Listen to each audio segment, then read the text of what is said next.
Vice President Biden will meet with President Petro Poroshenko in Ukraine as reports surface that Russian tanks are rolling across the border and fears are rising that a new rebel offensive is underway, further threatening a fragile ceasefire deal reached in Minsk.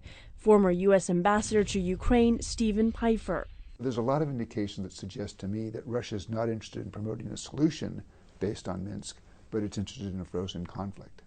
The senior fellow at Brookings Institution points to Russia's refusal to withdraw troops and equipment, its opposition to European monitors along the Ukrainian-Russian border, and Moscow's support for rebel-organized elections in eastern Ukraine that were widely criticized by the West. Unfortunately, we've seen no real interest on the part of the Russians in moving towards a peaceful settlement. And so what that means for the West is that the West has to continue to apply the economic sanctions. There is lots of evidence that the sanctions are having a significant economic impact. Biden will tackle another seemingly long-term conflict, the battle against Islamic State militants, when he travels to Turkey for talks with President Recep Tayyip Erdogan. This is their first meeting since the vice president alleged in a speech last month that Ankara helped facilitate the rise of the extremist group by allowing foreign fighters to cross into Syria from Turkey. The comments outraged Turkey's president. It's also their first meeting since the U.S. dropped weapons and other aid to Kurdish fighters in Syria.